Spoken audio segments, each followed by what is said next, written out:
दोस्तों super cup investigation series के तीसरे एपिसोड में आपका स्वागत है। दोस्तों पहला एपिसोड हमारा था आरआईएल के बारे में कि रिलायंस इंडस्ट्रीज लिमिटेड के बारे में। ये मार्केट का हाथी था जिसके बारे में हमने बताया। यदि आपने वीडियो नहीं देखा है तो मैं दे दूंगा यहाँ डिस्क्रिप्शन में, आप जाकर के देख सकते हैं। दूसरा दोस्तों हमारा वीडियो था एचडीएफसी के ऊपर, एचडीएफसी का फंडामेंटल्स, यानी कि ये मार्केट का कमांडर था। ठीक है, ये कमांडर के ऊपर आपने देख लिया। अब दोस्तों तीसरा हमारा सस्पेक्ट है टीसीएस, यानी कि टाटा कंसल्टेंसी सर्विस। दोस्तों इसे शेयर बाजार की सरकारी नौकरी कहा जाता है, और क्यों कहा जाता है वो आज की हम वीडियो में ध्यान से समझेंगे और देखेंगे कि इसे सरकारी नौकरी क्यों कहा जाता है। दोस्तों आज का हमारा सस्पेक्ट होने वाला है टीसीएस। ये आईटी सेक्टर का लीडर है, इस बात को आप हमेशा ध्यान रखिएगा। ये हमारी निफ्टी 50 की एफआईआर सीरीज का तीसरा एपिसोड है। ठीक है, चलते हैं अपने पॉइंट की तरफ सीधे। दोस्तों सबसे पहले इसका केस का बैकग्राउंड समझते हैं, यानी कि आरोपी का परिचय।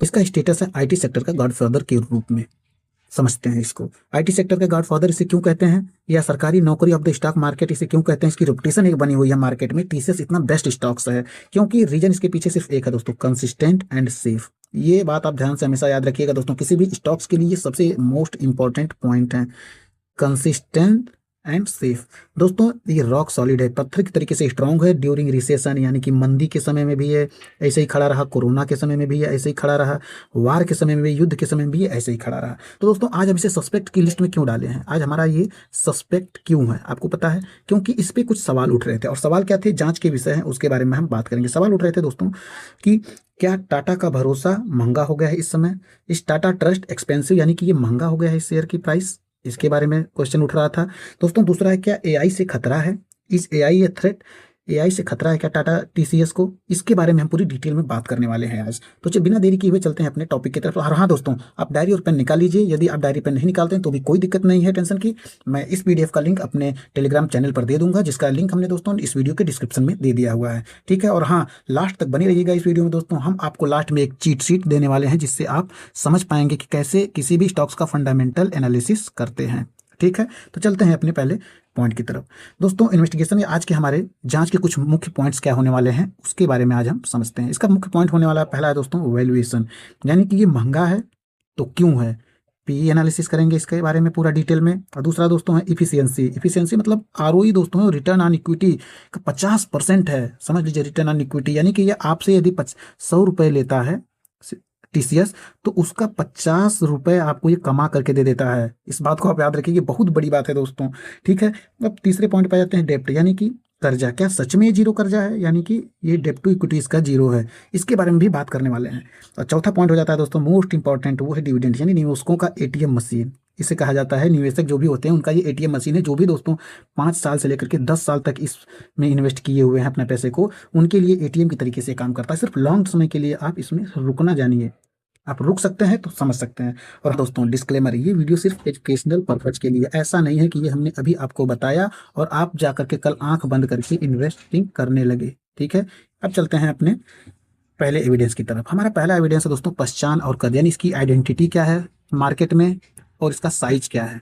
दो ही चीज होती है किसी भी आदमी के लिए भी, वो समाज में होती है और ये दोस्तों मार्केट में। मार्केट कैप दोस्तों इसका 15 लाख करोड़ का है, यानी कि आपको पता है कि एचडीएफसी का हमने पिछली वीडियो में भी बताया कि 14.58 लाख करोड़, इससे भी ज्यादा था। ठीक है, और ये दोस्तों है लगभग 15 लाख करोड़ का, इस बात को आप समझिएगा। टीसीएस समझ लीजिए, टीसीएस अकेले इंफोसिस प्लस विप्रो से भी ज्यादा बड़ी है, इनके बराबर नहीं है। देखिए ये बराबर नहीं, इनसे भी ज्यादा बड़ी है, ये बात आप नोट कर लीजिए। यानी कि दोनों को कंबाइंड कर देंगे फिर भी, और इन्फोसिस और विप्रो आपको भी पता है कितनी बड़ी कंपनी है, आपने टीसीएस के बारे में नहीं समझा था, आप उसको इस वीडियो में मैं आपको पूरी डिटेल समझाने वाला हूँ। तो दोस्तों इफ टीसीएस सिंक, यदि टीसीएस डूब जाता है तो आईटी सेक्टर पूरा डूब जाएगा, इतना आप समझिएगा। यदि ये डूब जाती है टीसीएस किसी वजह से तो समझ लीजिए पूरा आईटी सेक्टर भारत का डूब गया। समझ में आया दोस्तों, इसीलिए इसका की पॉइंट ये है कि आईटी सेक्टर का गॉडफादर इसीलिए इसे कहा जाता है। तो दोस्तों सेफ्टी स्कोर इसे 10 में से 10 मिलते हैं। अब आ जाते हैं दूसरे एविडेंस की तरफ। दूसरा एविडेंस हमारा क्या है, वैल्यूएशन, यानी कि पीई रेशियो। दोस्तों पीई रेशियो इसका है 28 से 30, यानी कि प्रीमियम है, यानी कि महंगा है। पीई रेशियो से ही डिसाइड होता है कि इसका शेयर प्राइस क्या होने वाला है। दोस्तों इन्वेस्टर्स को डाउट क्या है, यानी कि एचडीएफसी बैंक का 18 है, वाई इज टीसीएस 30, तो टीसीएस का 30 क्यों है, यानी कि सो एक्सपेंसिव, बहुत ज़्यादा महंगा है। तो दोस्तों हमारा लॉजिक क्या है इसमें, क्वालिटी की कीमत और प्राइस की क्वालिटी। समझ रहे हैं आप बात को? यानी कि जो क्वालिटी होती है उसकी कीमत दी जाती है दोस्तों, वो प्राइस में दी जाती है, पैसे में, इसलिए इसकी कीमत है बहुत ज़्यादा। अब बात कर लेते हैं दोस्तों आईफोन की। आईफोन प्रीमियम है, मैनेजमेंट एंड कंसिस्टेंसी, क्योंकि इसका मैनेजमेंट और कंसिस्टेंसी और सबसे बड़ी चीज़ है सिक्योरिटी। इसीलिए आप लोग, जो भी लोग हैं, वो एप्पल के लिए इतना ज़्यादा पैसा देते हैं। नहीं तो ढेर सारे फ़ोन है, चीप फ़ोन है, उससे भी बेहतर फीचर्स और 250 500 मेगापिक्सल के कैमरे दिखा दिए हैं, लेकिन कोई भी इस पर नहीं जाता है। क्यों आईफोन की तरफ क्यों जाते हैं? क्योंकि उसमें भी 12 MP का कैमरा है, मेगापिक्सल का। ठीक है, इसलिए जाते हैं क्योंकि वो अपनी सिक्योरिटी, मैनेजमेंट और कंसिस्टेंसी उसकी बनी हुई है। अब देखिए टीसीएस का पी 30 है, इन्फोसिस का 24 है, विप्रो का 20 है। दोस्तों मेरी एडवाइस है कि पी यदि 25 तक आ रहा है, यदि टीसीएस का पी 25 तक आ जा रहा है तो उस वक्त इसे खरीद लेना चाहिए। फिलहाल 30 दोस्तों इसकी फेयर वैल्यू है, आप इसमें सोच सकते हैं। ठीक है, अब आते हैं दोस्तों अपने एविडेंस 2 की तरफ। दूसरा एविडेंस क्या है, चलिए कोई दिक्कत नहीं, उस पर बात कर लेते हैं। अब असली ताकत क्या है, इसकी रियल पावर क्या है, इसे मार्केट का गॉडफादर क्यों कहा जा रहा है आखिर? आरओई रिटर्न ऑन इक्विटी 45 से 50%। कि जैसे एचडीएफसी इसका आरओई है 13 से 14% तक, रिलायंस का है 10 से 12% तक, और एफडी आपको देता है। एफडी यानी कि आप अपना एक साथ पैसा जमा करते हैं एफडी में, तो दोस्तों वो आपको सिर्फ 7% का रिटर्न देता है। आपको पता है इसके बारे में अच्छे तरीके से। ठीक है, और टीसीएस दोस्तों, ये रिटर्न ऑन इक्विटी ये देता है 50%। आप बताए तो हमने, यदि 100 रुपये आप लगा रहे हैं टीसीएस में, तो आपको रिटर्न ऑन इक्विटी मिल जाएगा 50 रुपये। इतना कोई भी कंपनी नहीं देती है, ये सबसे बड़ी समझ लीजिए। इसीलिए इसे कहा जाता है मनी प्रिंटिंग मशीन। टीसीएस इससे ज़्यादा कोई नहीं देता है जो 50% प्रॉफिट जनरेट करके देता है। 100 रुपये यदि इन्वेस्ट करते हैं आप, तो ये बात आपको क्लियर होगी। यानी कि इस बात से तो इसे आप भी मान लेंगे कि ये सुपर स्ट्रांग इसका ये डेटा है, जिससे ये सच में गॉडफादर बनने के लायक है। अब आपको समझ में आ गया। अब चलते हैं, इसका दूसरा एविडेंस तो हो गया, अपने तीसरे एविडेंस की तरफ। तीसरा एविडेंस देखते हैं इसका क्या है। बेदाग छवि यानी कि क्लीन इमेज। इसकी इमेज जो है वो एकदम क्लीन है, और क्यों है उसके बारे में बात करते हैं। डेब्ट टू इक्विटी इसका क्या है, वो है 0। ये आपको क्लियर हो गया। ये यानी इसके ऊपर एक भी रुपए का किसी का भी कर्ज नहीं है, ये एकदम फ्री है, यानी कि डेब्ट फ्री है। ठीक है, यह बात आपको क्लियर हो गई। यानी कि कैश रिच कंपनी है, इसके पास कैश है बहुत ज़्यादा मात्रा में, किसी से ये उधार नहीं लिया हुआ। Can buy smaller companies with cash. ये इसके पास इतना कैश है दोस्तों कि ये कई छोटी कंपनियों को कैश में खरीद सकता है। इतना समझ लीजिए, इसके पास इतना पैसा कैश में है इसके पास। Immune to interest rate hikes. दोस्तों ब्याज दरें बढ़ने का इसके ऊपर कोई असर नहीं होता। जैसे महंगाई बढ़ रही है इस समय, इसके ऊपर कोई असर नहीं होता है महंगाई बढ़ने का, या इसकी ब्याज दरें बढ़ती हैं तो दोस्तों इसीलिए मैं बार बार बता रहा हूँ कि ये मार्केट का गॉडफादर है। ये लॉन्ग टर्म इन्वेस्टर्स की सुकून की नींद है, यानी पीसफुली सो सकते हैं कि मेरी कंपनी के ऊपर कोई कर्ज नहीं है जिससे कुछ भी फर्क पड़े मेरी कंपनी के ऊपर। तो दोस्तों यहाँ से भी इसे क्लीन चिट मिल जाती है। ठीक है, यानी कि तीसरा एविडेंस भी इसका कुछ नहीं बिगाड़ सका, इसकी इमेज और साफ होती चली गई इसको समझने के बाद। ठीक है, आ जाते हैं अपने चौथे एविडेंस की तरफ। चौथा एविडेंस हमारा क्या है, रिवार्ड, यानी कि ये रिवार्ड कितना दे रहा है। दोस्तों डिविडेंड यील्ड इसके दोस्तों 1.5 से 2% तक है, यानी कि 1.5 से 2, प्लस बाईबैक्स। अब बाईबैक्स के बारे में थोड़ा समझ लेते हैं दोस्तों। जैसे हमने पिछली वीडियो में आपको बताया कि यदि 20,000 करोड़ से, ठीक है, 20,000 करोड़ से यदि ज़्यादा की कोई कंपनी है, यानी लार्ज कैप कोई कंपनी है, वो 1% से ज़्यादा यदि डिविडेंड देती है तो दोस्तों वो अच्छा है, यानी कि गुड है, बहुत ही बेहतरीन है, जैसे एचडीएफसी देती है। ये बात आपको क्लियर हो गई। अब दोस्तों ये 1 से 2% तक भी दे देती है, तो ये भी बहुत ही बेहतरीन है।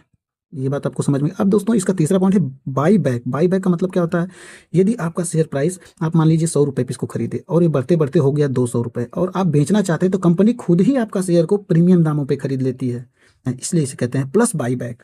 इसीलिए इसे सरकारी नौकरी, हमने शुरू में बात की सरकारी नौकरी की, तो दोस्तों ये एक पेंशन प्लान है। अब प्रॉफिट का कैसे आता है, जैसे देखिए डिविडेंड कैश मिलेगा आपको 1 से 2% तक, ठीक है, 1 से 2% तक। और दूसरा दोस्तों बाई बैक प्रीमियम प्राइस पे, यानी 100 का 200 हो गया तो प्रीमियम प्राइस पे आपसे खरीद भी वापस ले लेगी।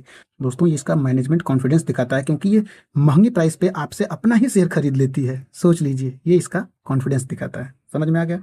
अब दोस्तों रिजल्ट क्या है, आपके पास रेगुलर इनकम आती रहेगी बैंक में, और एटीएम मशीन ये है, यदि अब प्रीमियम आपका बढ़ गया बहुत ज़्यादा तो कंपनी खुद ही खरीद लेगी इसे, ठीक है, बाई कर लेगी कैश में, इसलिए ये हो गया एटीएम। अब आ जाते हैं दोस्तों, देखते हैं इसमें कुछ तो कमी होगी, कहीं ना कहीं कोई तो दिक्कत होगी, जिसके बारे में हम बात करते हैं थोड़ा सा। दोस्तों वार्निंग और खतरा, इसका थोड़ा सा रिस्क है, उसके बारे में फिलहाल बात कर लेते हैं। दोस्तों रिस्क पहला है इस पे, यूएस रिसेशन, यानी कि अमेरिका की मंदी। आपको पता है कि अमेरिका में मंदी चल रही है इसमें बहुत तेजी से, ठीक है। और दोस्तों 70 to 80% रेवेन्यू इसका आता है यूएस और यूरोप से। इस कंपनी का जो दोस्तों तो सबसे ज़्यादा रेवेन्यू है टीसीएस का, वो आता है यूरोपीय देशों से और अमेरिका से। तो दोस्तों रिसेशन की वजह से ये थोड़ा सा इसका बिजनेस स्लो हो सकता है, यानी कि धीमा हो सकता है, लेकिन गिरेगा नहीं, इस बात की आपको गारंटी है, समझ रहे हैं, एकदम जीरो नहीं होगा। और दोस्तों दूसरा रिस्क क्या है, एआई यानी कि आर्टिफिशियल इंटेलिजेंस। अब एआई क्या कर सकता है दोस्तों, क्योंकि इसने युद्ध झेले हैं, कोरोना झेला है, दोस्तों क्या एआई इसे नुकसान पहुंचा सकता है, ये सबसे बड़ा क्वेश्चन था। Chat GPT coding tools putting pressure on IT company, ये आईटी कंपनियों पे जो उनके चैट जीपीटी है उसकी कोडिंग टूल्स हैं वो प्रेशर डाल रहे हैं। तो क्वेश्चन है दोस्तों, कैन टीसीएस एडाप्ट, क्या टीसीएस इसे अडाप्ट कर सकता है, जैसे उसने रिसेशन को अडाप्ट कर लिया था, उसके बाद कोरोना को अडाप्ट कर लिया था, उसके बाद दोस्तों इसने वार को अडाप्ट कर लिया था और अपने इसका प्राइस बढ़ता ही गया, धीरे धीरे प्रॉफिट देता ही गया।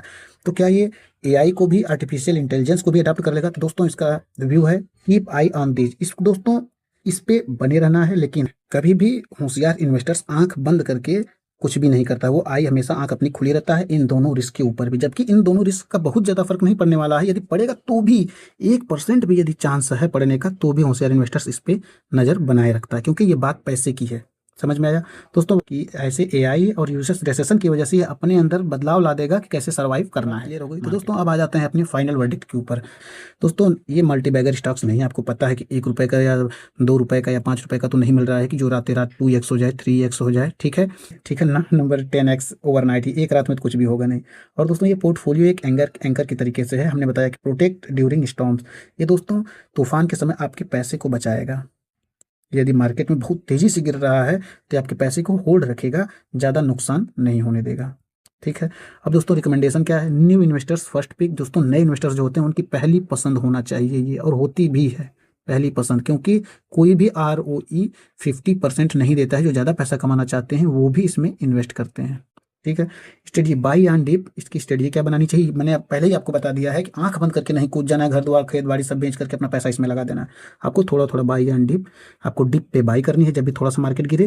When IT sectors fall don't fear accumulate, दोस्तों आईटी सेक्टर यदि गिरता है तो इसमें आपको डरने की जरूरत नहीं है, एक्यूमुलेट करने की जरूरत है, इसमें थोड़ा थोड़ा इन्वेस्ट करने की जरूरत है, या एसआईपी के तरीके से आप इन्वेस्ट कर सकते हैं, ठीक है। तो दोस्तों इस मामले में ये सेफ बेट है, ये मेरा फैसला है, ये मेरा वर्डिक्ट है। फिलहाल इन्वेस्ट करने से पहले हमेशा अपनी रिसर्च जरूर करें दोस्तों। तो फिलहाल यहीं पे केस को क्लोज करते हैं। ये आपने सब कुछ देख लिया, हमने एविडेंस के बारे में बात कर ली, इसकी कमियों के बारे में बात कर ली, ठीक है, इसकी कमियां कहाँ कहाँ हैं और क्या दिक्कत है उसके बारे में हमने बात कर ली। तो उस हिसाब से आपको जो लगा आप अपनी रिसर्च जरूर कीजिएगा। फिलहाल वीडियो को दोस्तों लाइक कीजिए, और दोस्तों सब्सक्राइब बटन को दोस्तों हथकड़ी आप जरूर पहनाइएगा, उसके बाद ही आप जाइएगा। दोस्तों नेक्स्ट इन्वेस्टिगेशन किस पे करनी है आप जरूर बताइएगा, इन्फोसिस पे या आईटीसी पे, वो आप हमें कमेंट में जरूर बताइएगा, और उसके ऊपर हम अपनी नेक्स्ट वीडियो जरूर लाएंगे। तो दोस्तों इन्वेस्ट करते रहिए, सतर्क रहिए, मिलते हैं अगली वीडियो में, तब तक के लिए जय हिंद।